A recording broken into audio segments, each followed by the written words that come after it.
Ooh, fancy graphics. This must mean it's another JD iRacing video. And it is.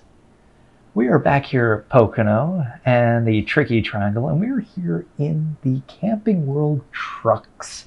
Now, the Camping World Trucks was formerly known as the Gander RV and Outdoor Truck Series, which is formerly known as the Gander Outdoor Truck Series, which is formerly known as the Camping World Truck Series again, and formerly known before that as the Craftsman Truck Series, and before that the NASCAR Super Truck Series.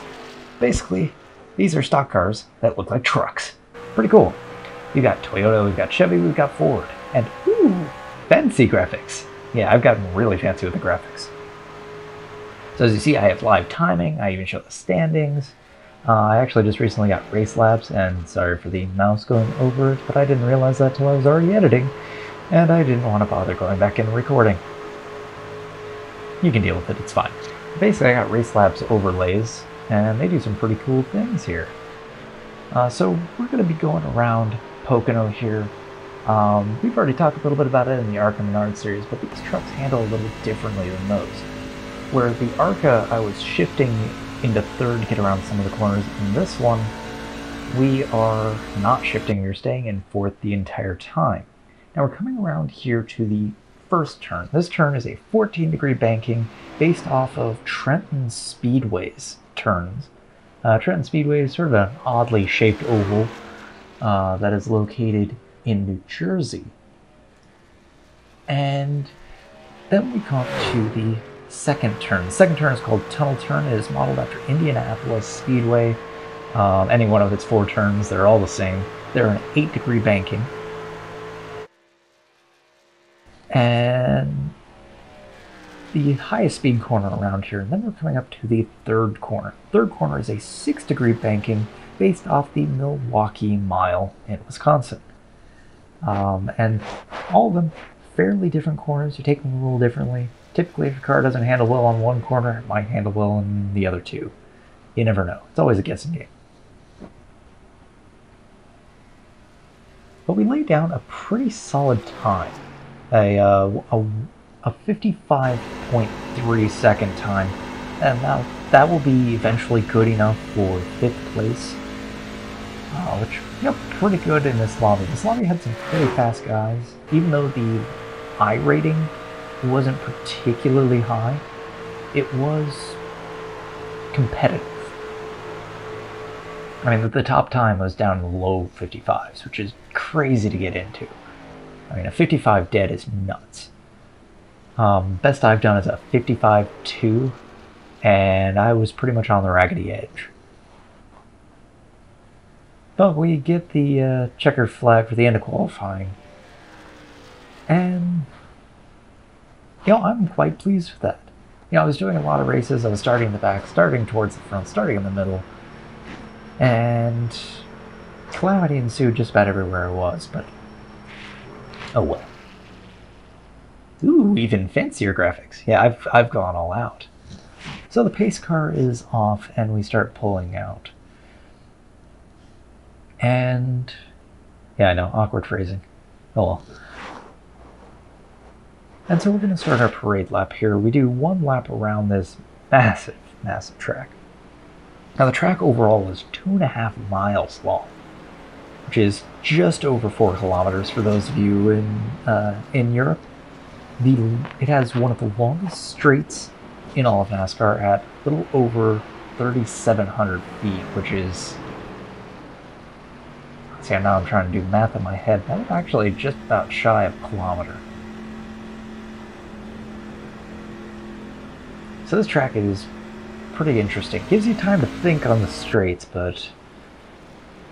No, that's if the other 20-something cars around you let you think. Because they're doing about 180 miles an hour in certain parts of this track, 150 into some of these corners. It's going to be crazy.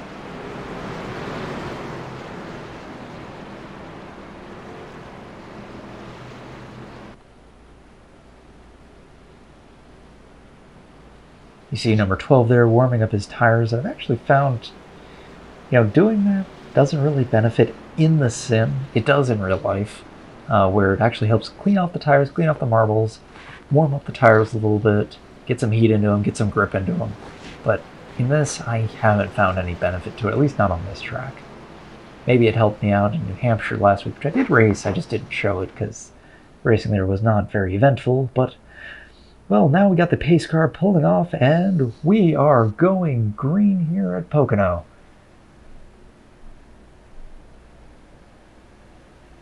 See the pole position car there, tries to duck down, tries to avoid letting the draft in, and you see it's just kind of craziness. Car's going 3-4 wide back.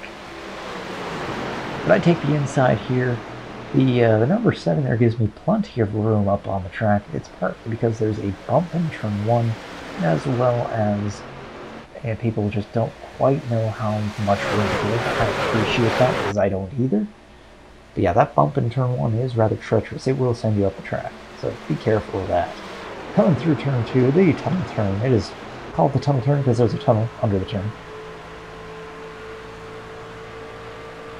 And we're going to try and catch up to positions 1 and 2 there, but they are just quick. Now we are racing here in my Puget Systems and Intel livery truck. I actually really like this one. It's based off of a livery I did in GT Sport a number, probably about a year and a half, 2 years ago. Puget System is a pretty cool company. Now they're not sponsored, but they made my my workstation computer.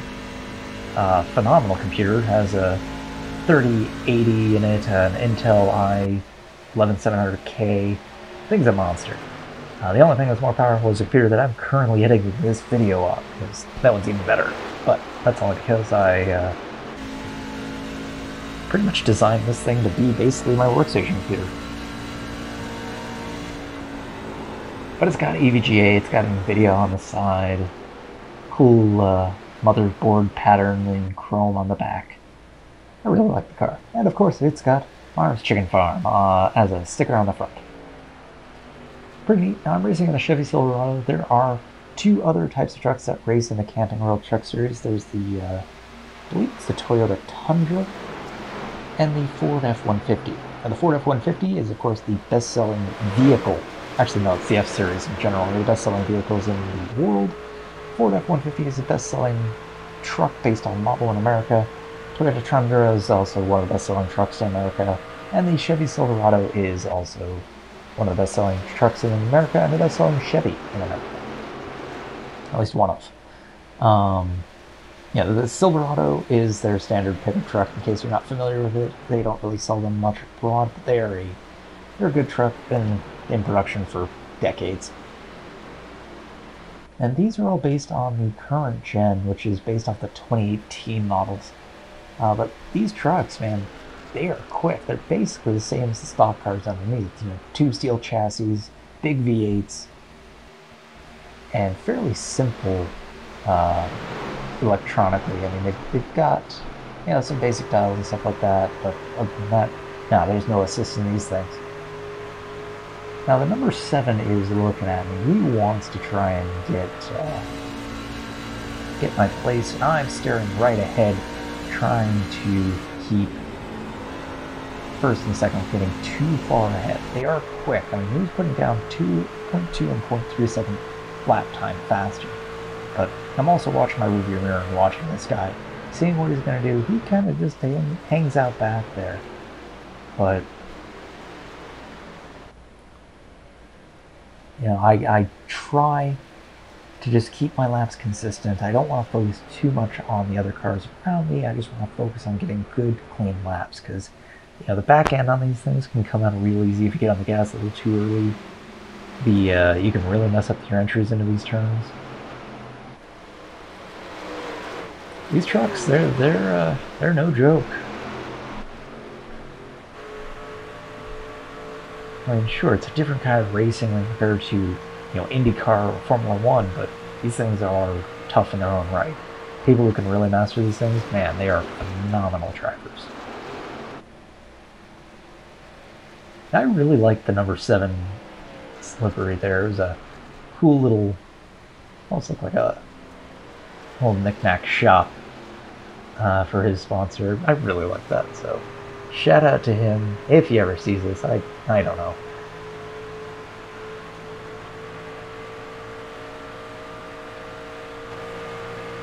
Now the thing is that's different with the trucks in these series going forward and say the ARCA and the 1934 Ford series that I did earlier. There are actually flag rules here. And flag rules in NASCAR, you know, you've got your cautions, you've got your green flag, your checker, your white flag for the last lap. But there is no actual blue flag.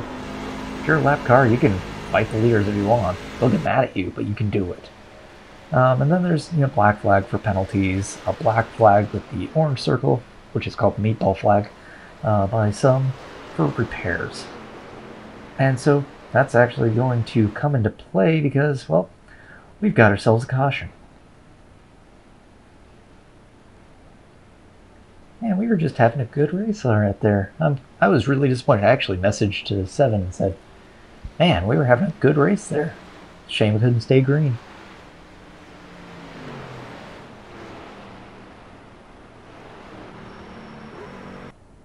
So we're going to go back and take a look and see what happened here. We're going to look at the number 20. The number 20 gets into the wall a little bit here. Now that causes the 21 to sort of check up, go down, and then the number 12 to really catch up onto him, and he just gets spun. It was just a tag team effort right there. And we're going to take a look on board with the 12 in particular, because I really put the blame mostly on him. You know, the 21 was just trying to avoid and get back in line, but he's going for a hole that just isn't there and just ends up spinning the 20. I'd probably chalk this one up to a racing incident given his wall hit there, but still. 12 was mostly to blame on that one. At least the majority of it. Or plurality. But the thing is that makes this racing a little different than the ARCAs is we actually have pit stops that we can take on cautions. Tire fall off is pretty drastic at Pocono. Your first lap is great, your second lap is great, your third lap is okay, your fourth lap is kind of getting a little slower. So you're gonna want to have fresh tires. So we pull into our pit here, the boys get out of here, and they're gonna change all 4 of these Goodyear tires. These guys are some of the quickest in the business. They will do a tire change, I believe in this one was 13.7 seconds, not bad. There's 5 lug nuts on these things, and boom, we're off. We take no fuel because fuel is taken care of. And we almost beat the 5 off the line, but alas, we are going to have to settle for 4th.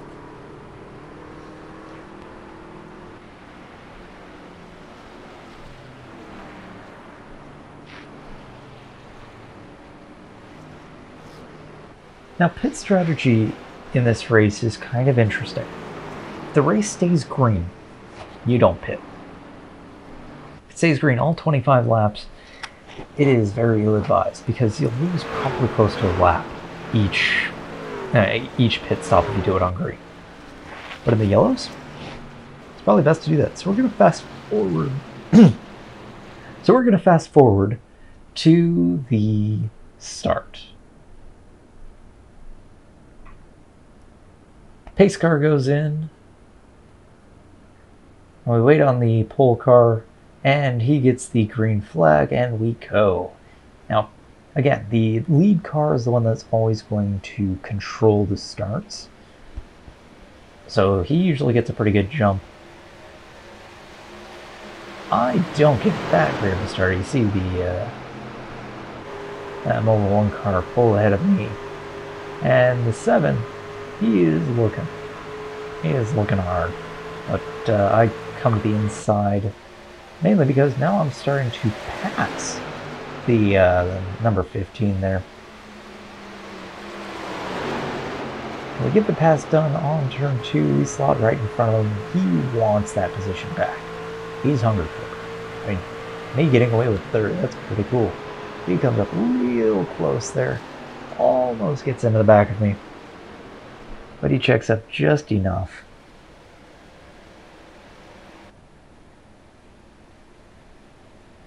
And you just see all the cars are sort of slotting in. Things seem to be calming down a little bit back there as everyone kind of strings out after the start. Starts are always a little bit tense here. starts to tense just about everywhere because all the cars are real close together and you're accelerating. Now we come out of turn 1. And just watch these cars go by. They were doing about 165, 170 by passing through there. And man, they are quick. And what a noise those V8s are. Now the 15 is really, really close. He's going to look to my inside here. Now the interesting thing is the entry into these corners, if you take them narrow like that, you do get speed. But coming out of them, oh, and we've got another caution. Ooh, that was a hard hit. As I was saying, usually the exit out of those corners, if you're higher up, you can usually carry a little bit more speed, which is fortunate for me because I maintained third when the caution came out. So let's take a look back at that. We're going to watch the number 6 there. The number 6 is coming out of 3, and he just kind of hooks himself across the nose of the 8 and just spins himself. That was, man, that was just not paying attention to your spotters. So we're going to watch another angle and actually take a look on board. And you see he just gets hooked and into the inside wall. Hard hit. There's nothing he can do. Now after that caution, I think it's time to take a commercial break. We'll be right back.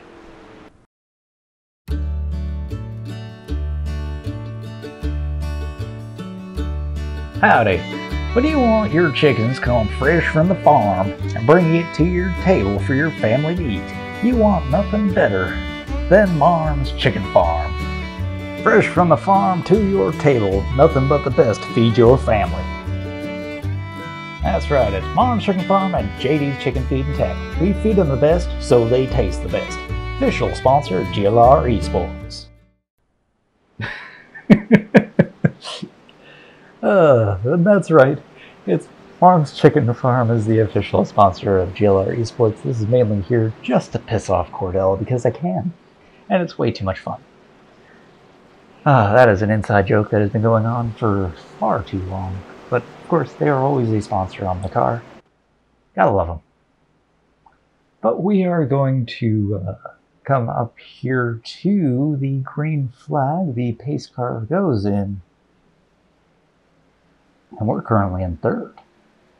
Get the green flag, and I seem to maintain third. That's great. Get a pretty good jump on the outside car, the Mobile One number 15 there, and oh, bad blink there at the 21. Ooh, that was rough. The top 3 there get away, but let's take a look back at that because this one is a unique circumstance. You see he blinks there and just kind of jumps up the racetrack, ends up hitting the 15, takes him out of the race. Just unfortunate. This is something that people have to deal with on when they're dealing with video games. I mean, internet connections can kind of cut out, and that's exactly what happened to him. Let's ride on. Actually, let's take a look from a different angle. We'll ride on board a little bit from the bumper cam. And you see he gets a pretty decent start. Doesn't quite get the jump that I did. And we'll just watch here from this rear view camera. There's the blip, there's this bump and into the wall. Yeah, that thing does not sound healthy. That's just a shame, because he was quick. He was definitely going to be a problem for me later on, but just unfortunate. What's even more unfortunate is caution didn't come out either. Now, typically in real life NASCAR, you would actually have a caution come out for hitting a wall. That's because it could cause debris, given the high speeds and the very minimal amount of room to move about.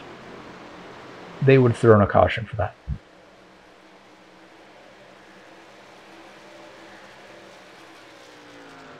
Just unfortunate, though. But fortunate for me, though, is, well, I've got a pretty good gap between me and fourth place there. So we're actually going to fast forward because not much really happened. And we're going to come up here to the white flag. last lap of the race, it pretty much stayed green the entire time. And it actually did stay green the entire time. Almost nothing really happened except for some minor bumping and banging further back. And you see we built up quite a hefty lead to the cars behind him. We're actually almost reeling in the car ahead of us, or I guess the truck ahead of us. But he's still got a good distance. He's comfortable enough. He knows that I'm there, but he's not particularly worried. I wasn't really trying to push it either to try and take on, but we come through turn 2. I'm really not gaining on him.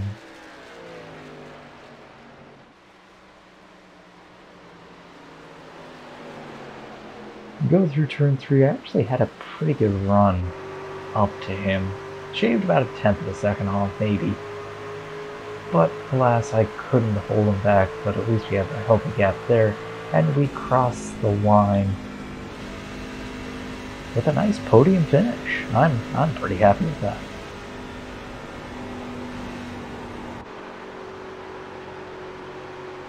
That was a good race. A lot of giving us a lot higher speed than the ARCAs were doing around South Boston. It's definitely you have to have a different mindset when you're racing with cars just mere inches from each other at such high speeds. And a lot of times, a car can crash right in front of you and there's nothing you can do. But I think that will do it for now. I want to thank you for making it to the end of this video. Help support this channel and support this community. Like, subscribe, comment, share, all the YouTube things. You can join our Discord. We have the link down below as well. If you want to join us for some sim racing, we do ACC, we do GT7, I do iRacing.